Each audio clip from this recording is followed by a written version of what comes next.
start. The alkenes.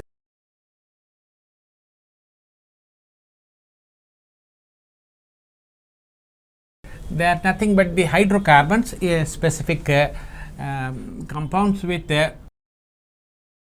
unsaturated aliphatic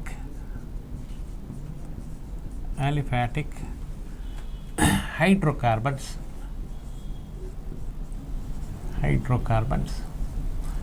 with carbon-carbon double bond as a functional group, right? There are 4 points we are covering. One is they are unsaturated, means containing some pi bonds. Aliphatic means open chain compounds, no cyclic. Hydrocarbons with only made up of with the hydrogen and the carbons, and having specifically double bonds are alkenes. If in this place, if a triple bond is there, the definition goes to the alkynes, right? So, we have a model example for this compound is chapter is ethylene. However, the preparations and all that we will take with reference to this one, but wherever it is necessary we will take the other examples also. So, first let us take some preparations of this compound. The double bond can be constructed by the two methods. One is by taking the triple bond, you can prepare the double bond. This is first method. Another method is you can also prepare a compound containing some AB groups. Dropping this AB, also you can prepare the double bond. These are the two fundamental methods.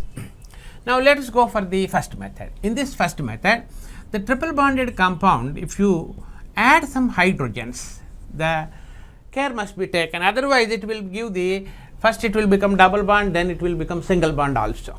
So, that is a specific type of reagents, like we have a method called a catalyst called Lindlar's catalyst. This catalyst will stop the reduction at one stage.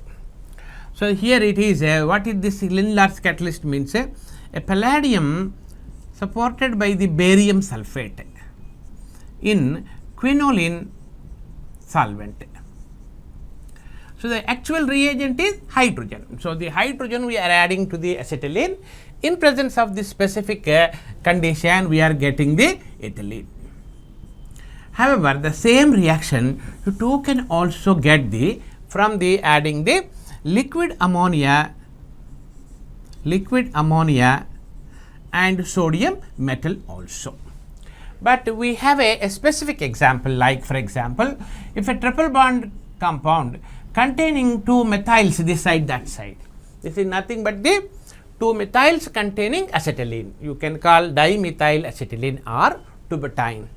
In this tubetine, if Lindlar's catalyst and the hydrogen is used, this is first method is used, you are going to get the two hydrogens added from the one sided. So, what you are getting? A cis compound or Z type of the alkene you are getting. Okay. Whereas, in the same compound, if it is treated with this liquid ammonia and sodium, second method if you adopt, the two hydrogens added will be on the opposite side, right. If you go to the details why it is so happening means, the first one, the hydrogen and the acetylene is adsorbed on the palladium, hydrogen comes from one side, therefore, cis type of the product, hydrogen comes from one side means the other two methyls shift to the same side. Or in the other method, when ammonia is added to the sodium, sodium liberates electrons.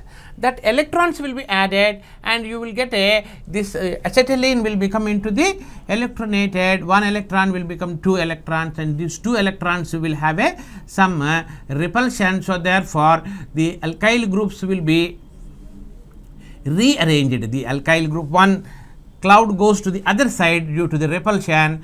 So, therefore, the clouds will take up the other sides, opposite side, so that the methyl groups also occupy in the opposite side. Later on, protons will be added. So, it is a sort of the electronation followed by the protonation. Electrons are given by the sodium and protons are given by the NH3. This will become NH2, Na plus and NH2 forms NaNH2, that is a side product. So, in installment wise, first electrons are added, followed by the protons are added to give the trans type, that is a E type of the compound. Trans compounds, in this particular case naturally it happens to be a E, because number one groups according to the CIP, number one groups are opposite, therefore Entgegen. If the number one groups are same side with reference to the double bond, it is Juzam and Z type of the compound, right. So, this is the one of the method which is used for the preparation of the controlled reduction method. Now, let us take the second methods. In the second methods, we have the taking the single bond, getting the double bonds. Okay, right. For this second methods, you can drop the two halogens. This is called dehalogenation. Dehalogenation. Two halogens can be dropped. However, the halogens should be side by side. X can be a chloro, bromo or iodo, but if iodines are there, automatically they eliminate. So, therefore, chloride or bromide 1,2-dichloro is called vicinal dihalides. On treatment with the zinc and just boil for that zinc dust, two halogens will be removed, you will get a double bond. This is one method. And minus of one H and one X, this is called what? Removal is we are expressing with the D. Dehydrohalogenation.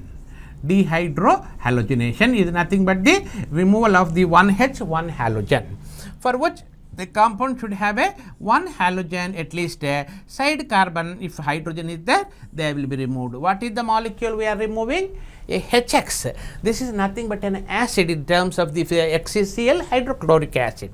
So, to remove the acid, you can guess the reagent. Acid is removed, so therefore alcoholic KOH, and heat for some time, this KOH reacts and you will get this type of the alkene formation is possible, right. This is the second method. Similarly, there are two more methods are there for the preparation of the double bond. Removal of HOH. HOH means nothing but the water removal, is known as dehydration. Dehydration is taking place when a compound contains a OH group. So, OH and side carbon H. So, this is a beta elimination, H and OH from the side by side carbons we are removing. H and OH from the same carbon cannot be removed. Side by side beta elimination leads to give the double bond. So, removal of water is catalyzed by the concentrated H2SO4 at around 350 degrees centigrade. Beyond 170 is okay. Around beyond 170 is okay. More than 170 degrees centigrade, dehydration takes place, you will get the double bond formation.